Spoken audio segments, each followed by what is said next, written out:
I could never kind of figure out where those notes were coming from. I saw a movement, I heard the chick, where is that coming from, you know? So I sat down one time and got it done. Apparently, that's a thing. Yeah. So I came up with a riff I turned into a song later.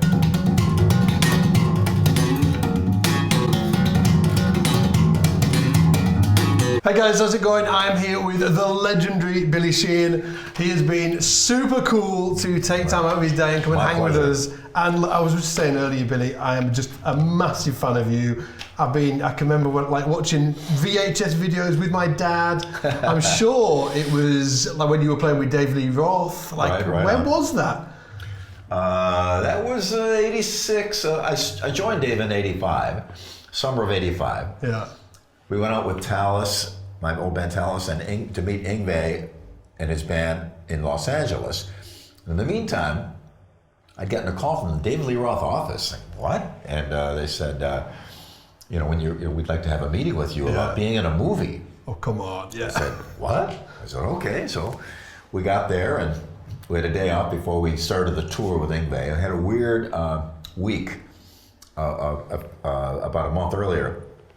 It was William Morris Agency called and wanted to be our booking agent and book us on the Yngwie tour. Yeah. Wow, great. Danny Goldberg ran a record company. Can't remember the name of it right now, but he later went on to manage Nirvana as a big major guy in the music. He wanted to sign us. Gold Mountain Records. That was mine. And then the third phone call we got was the David Lee Roth office wanted me to come out to LA and be in a movie. I was like, what? So I went out there and I didn't know what the heck was going on. So sure enough, I went over and had a meeting with Dave at his house. And he said, well, the movie is just kind of a cover story. I'm going to start a band and we can, I want you to be in the band and we'll go find a guitar player, we'll go find a drummer, but this is how it's going to start right here. Wow. I said, okay, on one condition, you can't say anything to anybody. Yeah. It was totally sworn to secret. So I had to do the whole tour with Talis and Yngwie every night, knowing this is the last night I'm playing with these guys. Whoa. So rumors started to leak out eventually, and then super exciting though, because David Lee Roth obviously had been playing with Van Halen before that, and it was just like a huge deal, right? Well, I always said I wouldn't leave my band Talis for any other band but Van Halen. And then when Dave called, I go, close enough. Yeah. I'm going to see it. How did you even get into this racket in the first place? Did you play guitar first, or was it always bass? I did a little strumming guitar. My sister had a strumming guitar and a little Regent acoustic $35 thing. And but the guy around the corner from me, Joe, he was a bass player. I want to be like him. Yeah. And I saw that he rehearsed with his band. At the time, there was a million bands around all over the place. We had. As you walk down the street in the summertime, you'd hear one band in the distance as another one behind you was fading out. Oh, really? So it's just like really everywhere. Yeah. Drive down the street, you see drum sets set up in people's houses. Yeah. Incredible. Before Xboxes, you see. Those were the days. And so Joe was the band on our street. It was a great band. They were one of the best bands in Buffalo, and he's a great bass player. His friends. He's older than I, though. Friends with my older brother and sisters. How old were you around this time?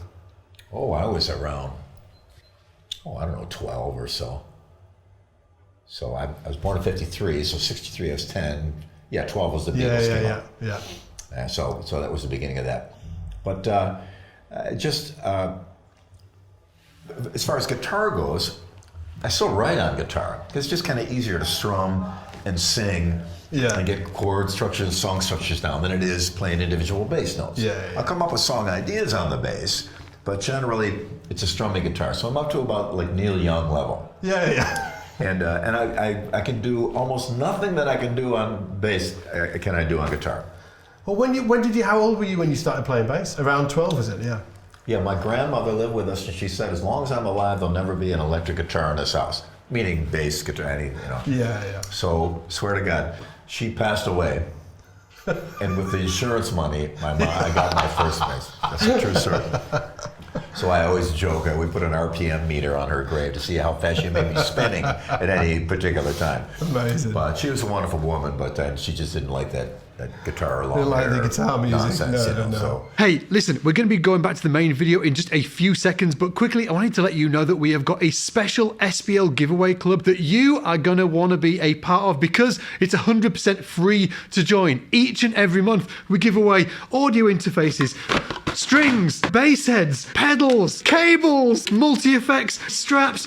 We even give away basses. And to join the giveaway club for free, all you need to do is go to splgiveaway.com or just click the link in the description. Now, with that said, good luck in this month's giveaway, and let's get back to the main video. And it was always bass, yeah. Yeah, my first bass was a P bass, but before I got it, they gave me a Gibson EVO while my bass was being shipped.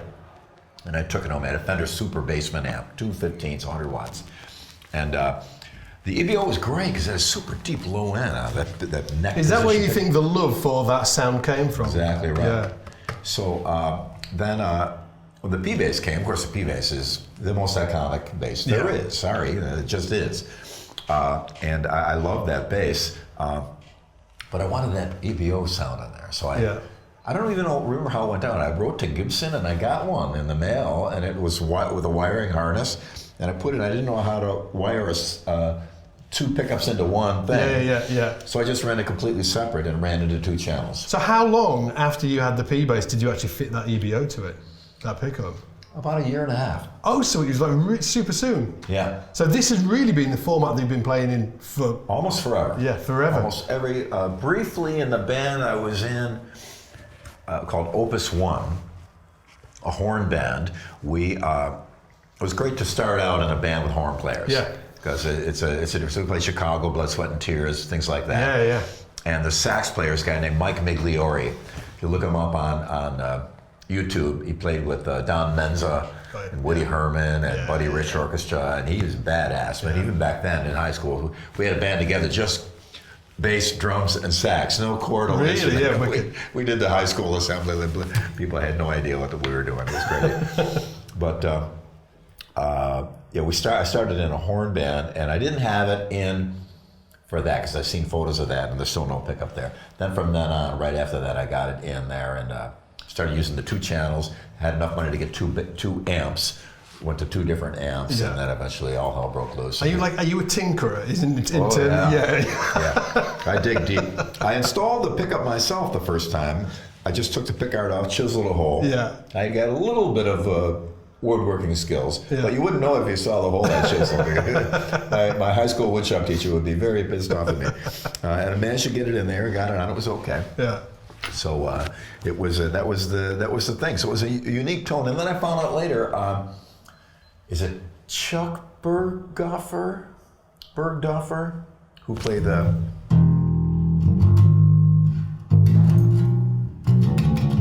Oh yeah. A pretty bad version of it there. I forgot how it goes, but the Barney Miller theme. Yeah. He's a session player in L.A. Bergdorfer was his last name. Berghofer. And I saw his bass that he used on everything at a shop in L.A. And he had. Same thing. Yeah. Then I saw a bass, one of Mel Shacker's bass from Grand Funk, and he had an EBO pickup on his jazz bass. Really? Yeah. And then a couple other guys, I've seen it as well. So, and the point is, it wasn't an original idea, but it was a solution to a situation that other people found in common. Do you want the super deep low on underneath what you're doing? Well, that's the position for the pickup. Then all the alembic basses later, they all came out with a dual output. Yeah, absolutely, yeah. Now, the standard, I don't know if it is anymore. Then I heard that John Paul Jones wired his jazz bass, two pickups out to two separate amps too. Yeah, I heard that. I think the first guy to start bi-amping was John Entwistle, I think, wasn't it? Could very well be. John was another one. Yeah, I think John Entwistle had something to do with the development of the round string. I could be telling vicious rumours, but I think... I'm not sure. I know he was enmeshed in the Rotosound company. Yeah. And the first set of Rotosounds I got from the aforementioned bass player that lived on my street, Joe, he gave me a used set of his. And I had the Fender flat wounds that around. I was going to say, so you had the flat wounds on before, right? Yeah, from the factory strings I still had on. Yeah. Because we didn't know about changing strings back in the day. Flat wounds, you just used to, people have still got the same flat wounds they've had for like 25 years. There's one famous bass player that got the same set on for Life, Yeah. really, and it's never changing, and it sounds great. When you were that age, you know, and you were just getting into bass, who were you actually checking out? Who were your influences? My very first, well, of course, the Beatles and Paul McCartney. Yeah. That goes without saying. Unfortunately, I haven't said it a lot. I should finally say it. So, of course, he was the one. As a matter of fact, the pickup for a.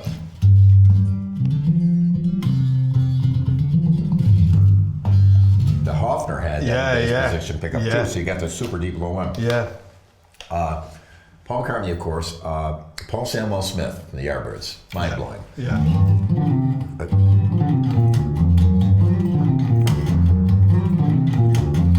Which was Yngwie in the day. It was unreal. I couldn't believe it. They would have played bass that fast. It was unreal.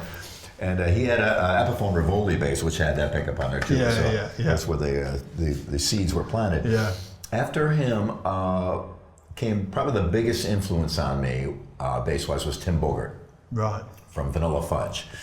And it was I think he was a sax player before he played bass. Yeah. I'm not sure. But he just had a take on it that was unlike anyone else.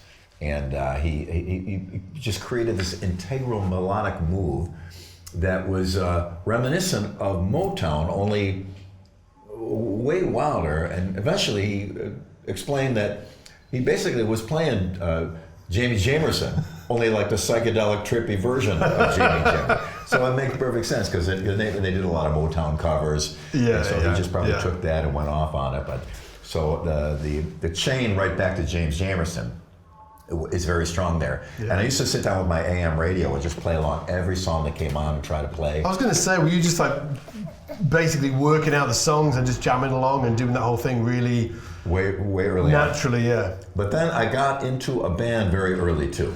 Like I said, Opus One was one of the band in Buffalo called the Tweeds, which turned into Talis. And so Talis was like, you actually were in Talis super young, yeah. Just coming out of high school. And I had just prior to Talis, it was called the Tweeds. The Tweeds were a band in Buffalo, had a local hit. And they were all a couple of years ahead of me in high school. Yeah. So I actually tried out for them once, it didn't work out. Later they came back to me and had me in the band. Yeah. Then that kind of turned into Talis. The guitar player and drummer were in the Tweeds. And we, just coming out of high school, I got involved with them, with the Tweeds. And we just started playing a zillion covers in a million clubs every night of the week, constantly. And so the song list, someday I'm going to compile a list of all the songs I performed. There's a lot of songs. Oh, every is it wild? Yeah. Oh, every style you could imagine. But we specialized in a lot of harmony stuff. So we had Three Dog Night, Grand Funk Railroad, Crosby, Stills and Nash, stuff like that. A lot of harmony. So we sang all the time. Because you all sang, didn't you? Yeah. And that was a great fortuitous accident that I'm in a band where everybody's going to sing all the time. Because I never sang before and said, all right, then we need a third part. Can you sing? And who, me? And I got up there and croaked out the vocal, managed to get through it. But we did some pretty adventurous Crosby, Stills and Nash, Three Dog Night, all that stuff. And that later on transferred into Mr. Big. We got members, we all sang in that band too. So kind of this is a wild web woven through this whole the whole journey, the whole darn thing. Yes. So when you were playing in Talis, like obviously you as a bass player have got wild technique. It's fair to say that, right? There ain't nobody playing bass like you that I've ever seen. So when did that start to develop? We were in a three-piece band playing clubs, and it was drudgery a lot of times. We're out there just slamming out, going through the songs, and we didn't play any originals until about 1979 or so. Yeah. So all through the 70s we're playing, and we're playing "Stealin' by Raheem."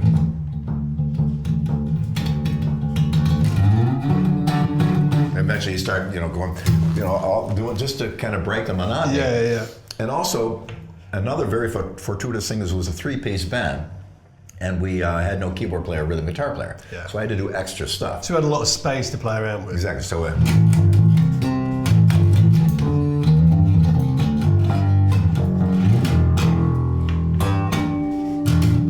do the keyboard stab, the horn parts, and we did Schizoid Man by King Crimson, and there's this little soprano sax trill. Oh, okay, at the end of that. What? That's it.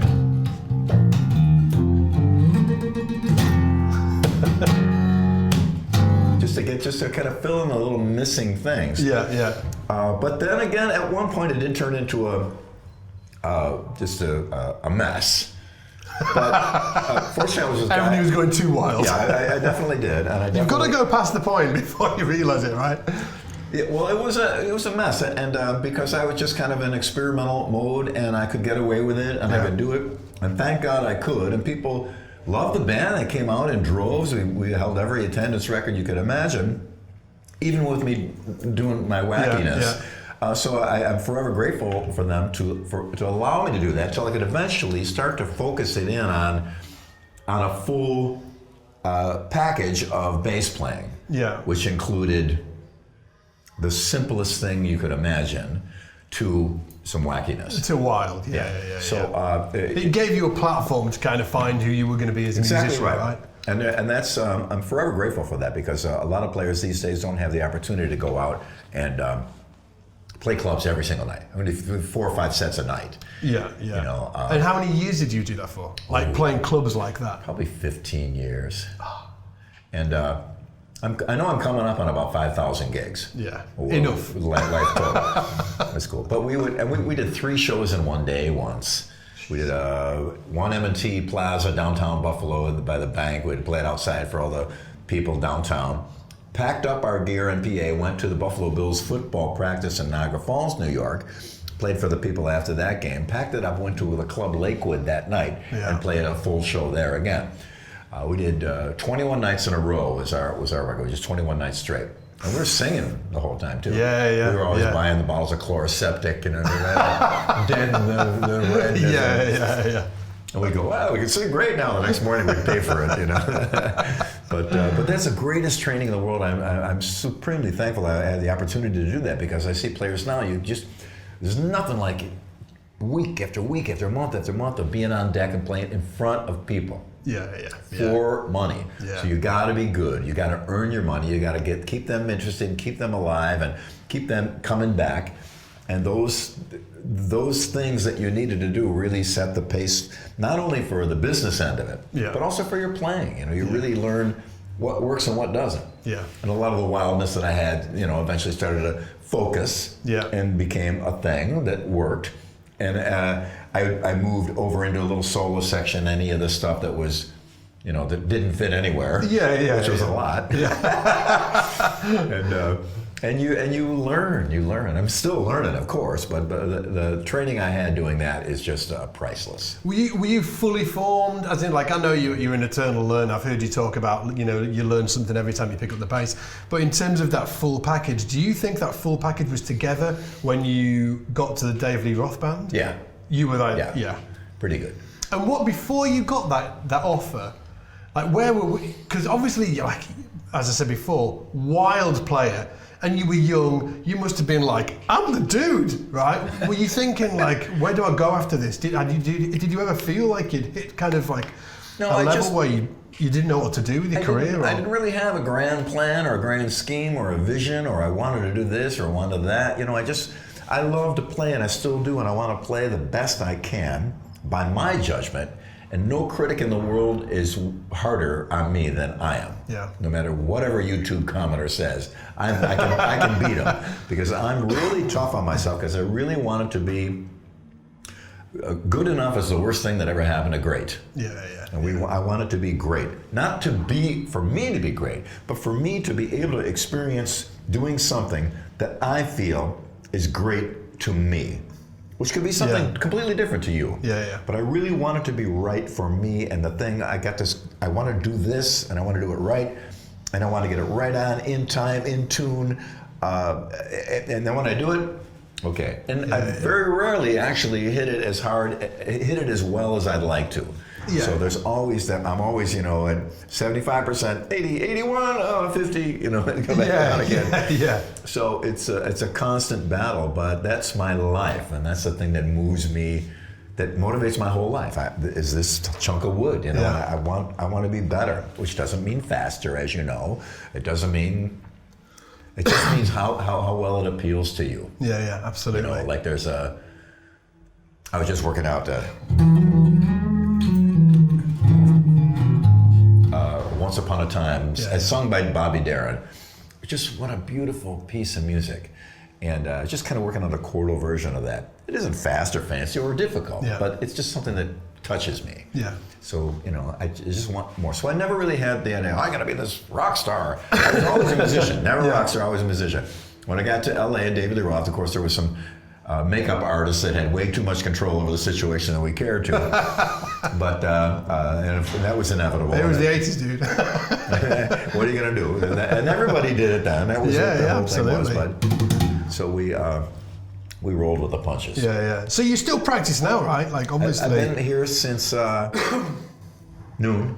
Yeah. With this little lamp going and going. Oh, really? Yeah. So back then, has it fluctuated your practice throughout your career? If you go back to when you're like late teens, how much will you practice then and to now? I always practice a lot. I think I practice more now than I ever did, though. Really? Because I have the luxury of having some time. Yeah. We get in and sound check isn't for a couple of hours, and I'm in the room, and I got a seat, and there's a water or coffee, and I got my bass, woohoo! And I just go for forever. And I'll go in completely different areas, trying things I've never tried before. I'm not much of a slap player, but I just decided to do kind of my own version of it. Trying to refine it a little bit. Yeah. It still hasn't found its way on stage yet, but I'm working on it. Yeah. And a bunch of new things. And then revisiting a lot of things that I used to know. I used to know a lot of Bach pieces and chordal, you know, like a...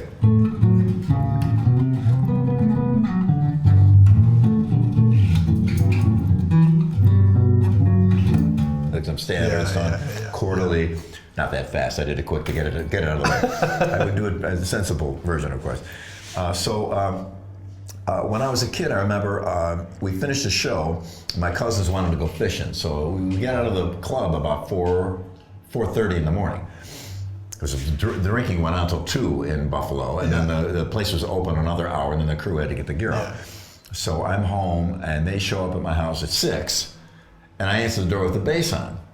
And my cousin John, he didn't say anything at the time, but years later he goes, man, remember that time we came over to the house? You had the bass on it. He goes, and that was a motivation. Yeah. One of the motivations for his life that, you know. Really, if you hit, you keep on going. You don't stop.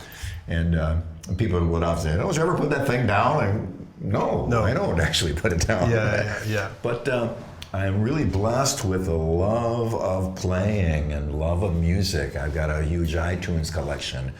Over 2 terabytes of all kinds of music, and it's just a wonderland of amazing stuff. And do you think that your learning style, do you think you soak it up from other players and then you try and, like, say for instance, if you're trying to develop some kind of like slap thing, and I've seen you do it a few times since you've been sitting down, it sounds wicked actually. Do you look at other players and you're figuring out what they're doing and then trying to find your own feel for it? Like, what's your learning style? The slap, I could never kind of figure out where those notes were coming from. I saw a move and I heard the where is that coming from, you know? So I sat down one time and got it done. Apparently, that's a thing. Yeah. So I came up with a riff I turned into a song later.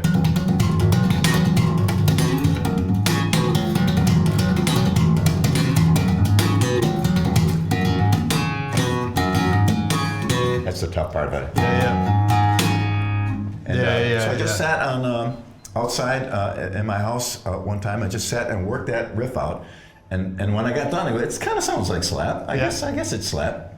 And then I did variations of that through the year. And then I'll go see Victor Wooten and then give up on that. I'm done. I think everybody's the same. And in terms of like your plucking hand is ferocious. It is, the three finger thing. Yeah, that is. Like, was that turned into a real asset? Yeah, like where was that born out of? Did you start playing with 3 fingers? I started with 1. Did you just keep adding one? On top, and I would go. That was my big move right there. Do that, yeah. I couldn't move it anywhere. I just on one string. Yeah. I'm like, wow, look at that. So you're pushing down, yeah. Yeah, and it's kind of because so you've got both 2 of them are together. Now that later on that came in handy when I was doing hammer-ons, because to do that's just way too weak. I need that extra thing of it to really hit it super hard. Because on bass, well, you can string it light and get the action low and get it to play as easy as a ukulele if you want. But there's a certain level of strength any individual will have. If you push too hard, he overwhelms the string and it clashes against the frets and then nothing. Well, that could be a sound in itself too. Yeah. If he's too weak for it, he can't get the things. You got to find that spot between your action and what your strength is and how that works. So, like that intro, that Mr. Big, Addicted to That, Roger. And even without the amp on, it's pretty loud. It's popping out. Yeah. And it's always been important to me. I practice a lot with no amp at all. A lot of times in hotel rooms, you can't be plugging an amp around, even a small one. And so I try to get everything I can get out of the strings and the bass. Later on, the amp sometimes is more of a impediment to it because the bass has this much dynamic range when it's sitting on your lap in a quiet room. Yeah. Plug it in. It's huge, and it's giant. So some things don't work. So that's one of the reasons why I've always opted for a little bit of compression, just to get it back down to the way it feels normally. Yeah. But these are all the little balance points that I've been dancing with for many years. And when you went to, you did the one, then did you start playing with two, and then did you feel when did you? I think I heard Tim Bogart go.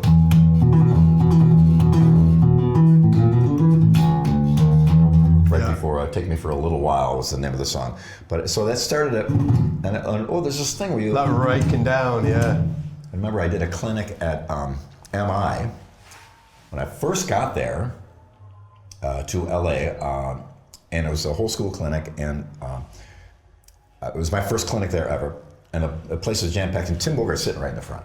So I know, great, no pressure, no pressure.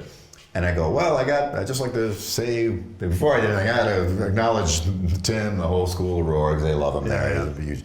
And so when I went to explain what I got from him, I didn't even know what it was called. He goes, that's called raking, because it's like a garden rake. Over, and that's raking. So just one, so easy way, they just kind of fall together. Not a lot of effort. What are you doing there, sir? Oh, right, okay, yeah. So it's just a thing, a lot of things when they go by quickly, they can obscure their simplicity. And that actually is quite a simple thing, but he did it initially just drag it across. So you it's like a gallop type thing, isn't it? Exactly. Yeah. And then the three thing, I'm not sure where it actually came from, but one essential element of it was the pickups. I got them covered in epoxy. So do you like the feel of the pickups underneath your fingers? Yeah, and that's why you see a lot of basses now with the ramp. Yeah, absolutely, the same thing, isn't it? Yeah. But way back in the 70s, I discovered, because I get all the Fender instruments, pick one up and just touch the pole piece, and it always makes a noise. So it was bothering me that noise was going on. So I moved the pickup down and couldn't play. So I realized, I see now. So I covered up with epoxy to get that surface there, so I wouldn't get the little noise, the little ground noise that you get almost in every Fender pickup when you touch it. That's a funny thing. And then the three thing came, and I just kind of developed it. I'm using a lot of, there's a couple things in the Sons of Apollo set where there's a four finger to...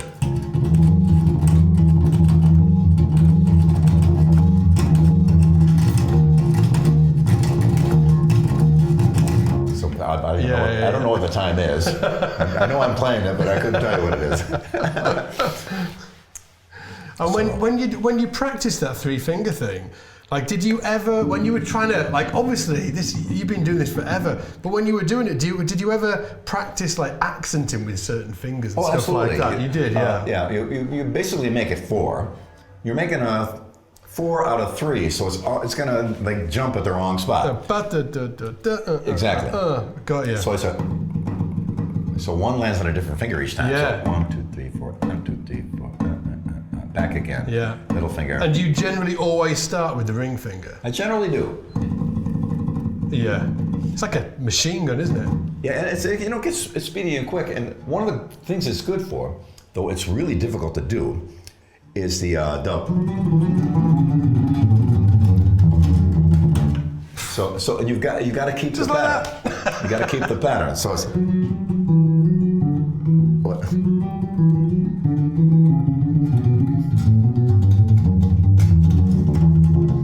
Always going in that pattern. And if you do it in that manner, I've kind of worked out the engineering of it, if you will.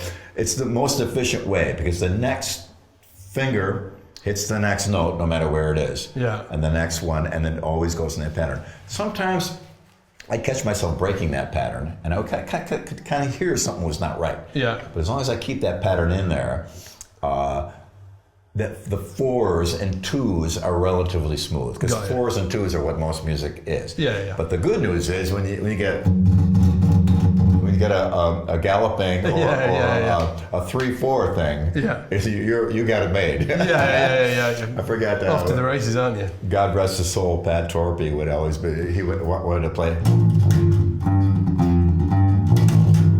with him because you only got where it sounds like that's right because it's a bunch of threes, so it kind of works out like that.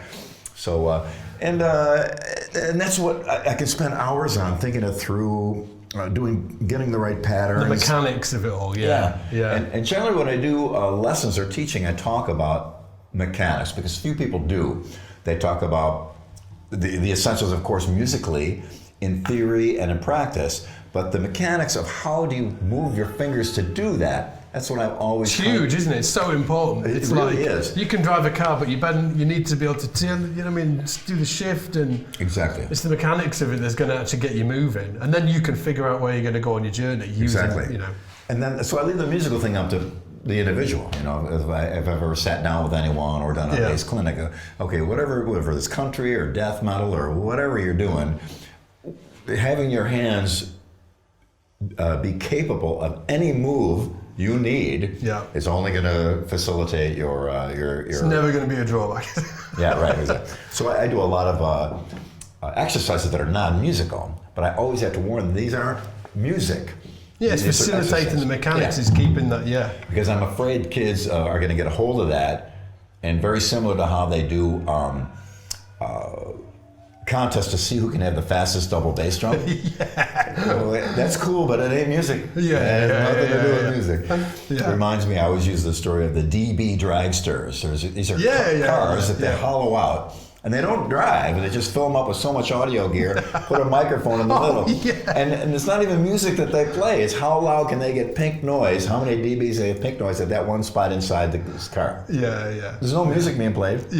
But it's awful loud, so you see how they've lost some car stereo. Some bizarre sport. So, and that's great, that's cool, and you'll always learn something from that will probably be of value. Even if the high-speed double bass drum guys, you may learn something at some point from that might be a valuable. You've got to be able to use it. You've got to be able to use it. When you are playing that, if you were playing like a normal groove, would you play normally with one or two fingers, and then you move into this hyperdrive and get three going? Yeah. When do you? So it's like a lot of three all the time.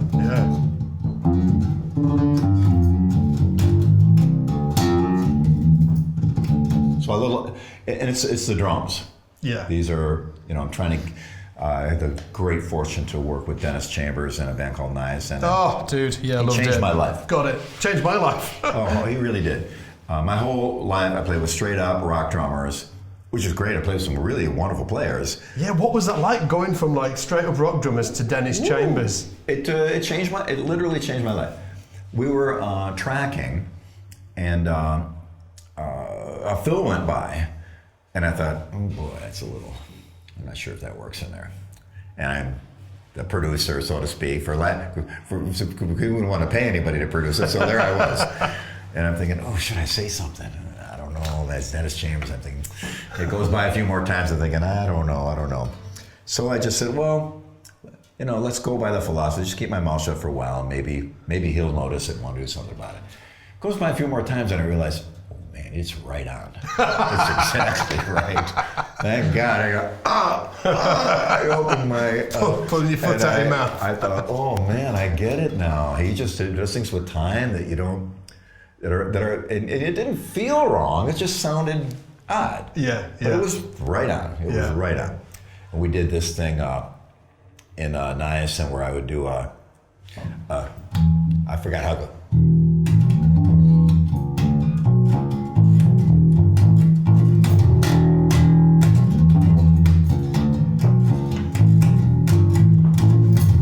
Repeat that.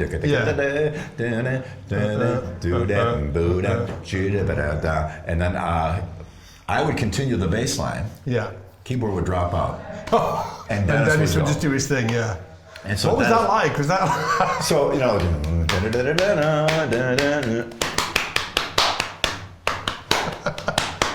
and like a completely, you know, metric modulation, I think is what it's called. But and I was completely lost. Was he just frightened? And he's looking right at me, and I'm looking at him, and he's going, "You're lost, aren't you?" I sure am.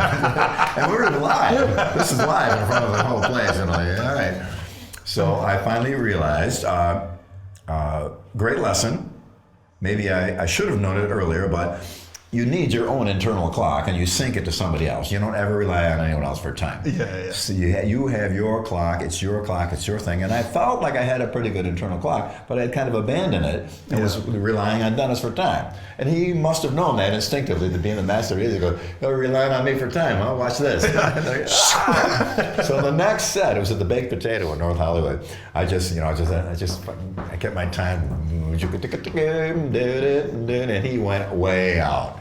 It was all in, but he can make it sound like it's not. Oh, it's insane, yeah. And so after that, he goes, "Okay, you get your stripes back.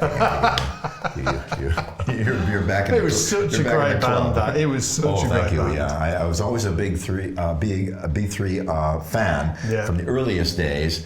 And I grew up with a blind keyboard player who played B3. Yeah. He turned me on to Jimmy Smith and Jack McDuff and Jimmy, all these major blues guys.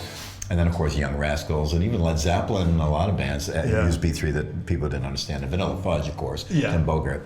So it was a big part of my life. You've been in some wicked bands, like obviously, you know, Talis, and then David Roth, and then Mr. Big, and then, like, you just had one after the other.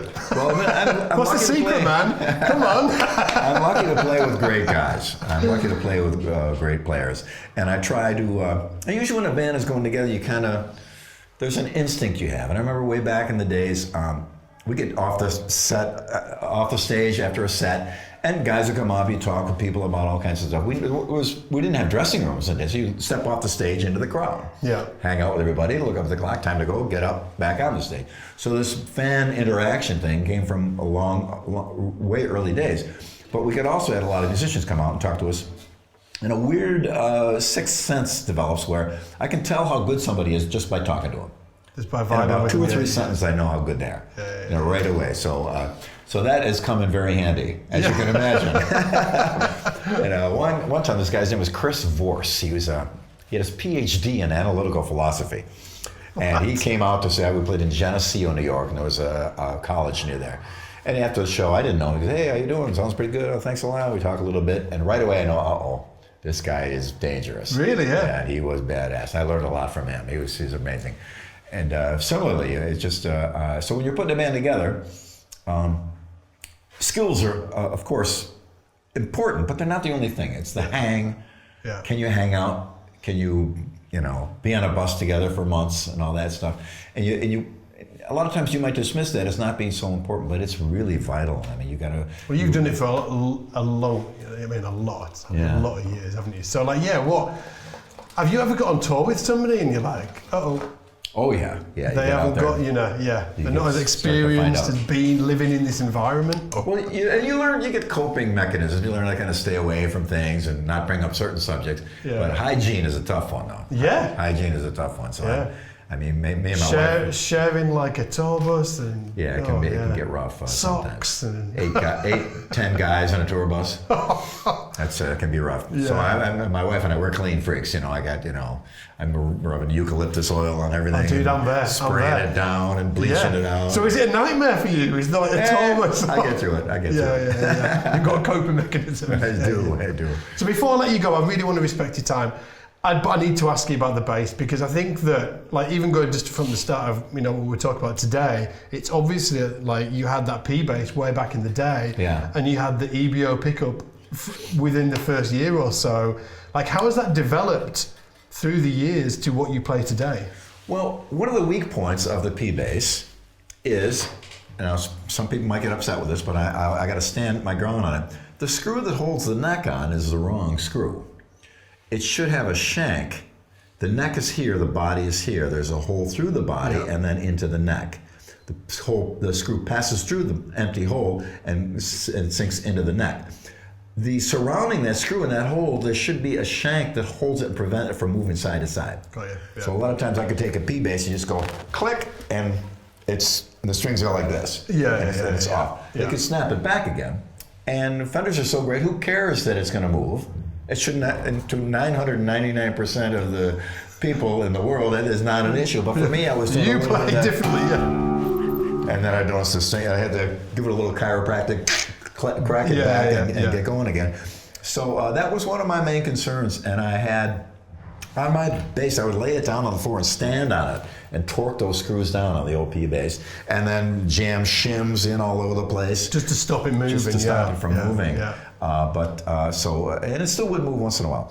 So we did this. The neck to body joint is probably one of the most essential parts of a bolt-on instrument. How these two connect. So initially we did 2 from the back, and then 2 or 4 underneath it. A tang. The neck was extended with a little piece that went underneath. And we bolted in there. So was this on the old BB? Was this like? No, the BB was a neck through. Was that a neck through? The pink BB, But the first attitude is actually, instead of a wooden piece, it was a metal piece that was bolted under the neck and came into the body and bolted in also. Right, got you. Later on, they changed it to all wood. And now on this version, there's 3 here, and then 2 go at an angle. Is that like pulling the neck into the body almost? And it actually pulls it into the socket, and you can loosen those, and the neck will still stay on and play it. Then tighten it up, and it really becomes alive, because you're going end grain to end grain wood, and you're really pulling them together really tight. And then otherwise, these are the DiMarzio pickups I added. These are an old set that I put on here, but generally have a pole piece in between pole pieces, just so there's no little dropout dead spot. Because I think originally they were designed to have the string up a little bit higher and have them be in the middle, where now it's kind of neither. And is the string spacing the same as the P bass? Exactly the same. And where this volume knob is in the exact same spot too. So everything. So you know exactly where it is. I'm blind, and I apologize to your people viewing. I don't mean to be wearing sunglasses, but my eyes got hurt last night. He was in hospital last night. Come on. So we gotta, I mean, what a trooper. Watch out for bright lights. I apologize. I'm not cool. So no, don't worry. You're pretty cool, try man. to be cool. You're pretty cool, man. Where did where did this idea come from? That came from Chris Vorse, the aforementioned. Oh, really? He had a Les Paul where the whole neck was scalloped. And because of John McLaughlin. I think John McLaughlin had a scallop. So this was before even some of the Richie Blackmore. Because he may have been the first. Is that where Inve got his? I believe so. But I like the idea. Well, then when we were on, it kind of goes full circle. We were on tour with Inve that I had mentioned earlier in '85, and he was so good. I mean, sorry. I go back and watch them '80s like videos, the REH videos and stuff like that. Inve, killer. And he would take a stock vibrato Fender Strat, no locking nut. There was a half step out of tune. And go 1, 2, 3, 4, 5, 6. Really? Right on. I mean, he really is a grandmaster, you know, and he's always been very nice to me too.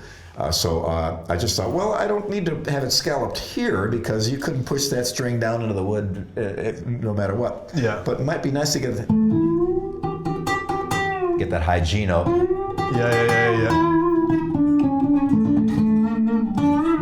So you get a little bit underneath there. You can get your lot of flesh behind there, can't you? Ultimately, it isn't essential, but they grandfathered in all the stuff on my P bass, the neck position pickup, the neck to body joint piece, and also the last 5 frets are smaller fret wire. 1, 2, 3, 4, 5. Ninja, Just when I had one of my necks refretted years ago, I noticed I don't really need much meat on the fret there. So why not make it a little smaller so the intonation might be tighter, maybe. Yeah. So they put that in there too as well. Yeah, because sometimes when you get up here on the E string, the intonation does go a bit skewy. Yeah, it's a bit tough woolly. one. Yeah.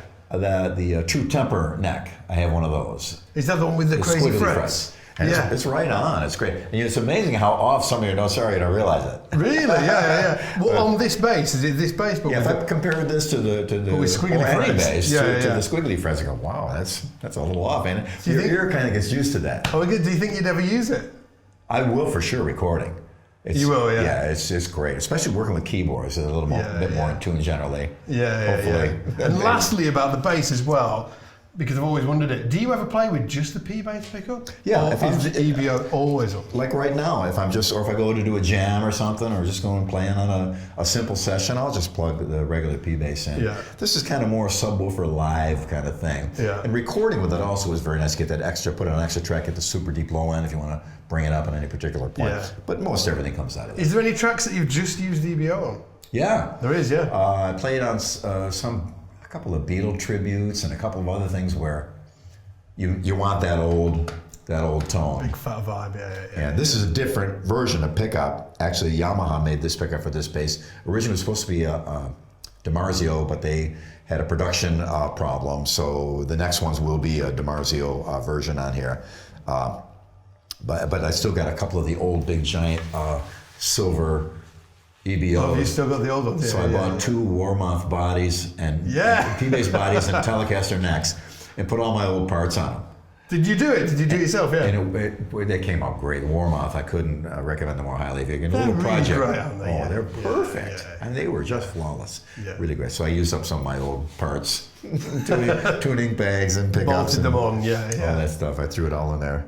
Finally got some use, and some of it was from the '70s, long ago. Yeah. Well, man, it's been an absolute honor. My pleasure. Super honor to be able to hang with you, man. Well, Thank you so much. I learn a lot from you. Oh, dude, I really do. No, I really get do. out of town. It's really great to watch someone with a command of explanation and training and an understanding of something enough to educate someone else. They say if you really know something well enough, you should be able to explain it to a 5-year-old. Even nuclear physics, if you know it well enough, you should be able to. And you obviously know it well enough because your explanations are just really wonderful. It's been helpful to me. Because I'm never one to think that some beginning or fundamental thing that I have command of it by any means. I always want to learn. Every time I sit some young kid down that's just beginning to play, he'll probably do some little thing and go, hey, wait a minute. That's kind of cool. I'm not going to steal that from you. So thank you for what you do for the bass community. It's quite wonderful. You're an absolute star, mate. Thank you so much. Thanks very much. Guys, Billy Sheehan. Take care.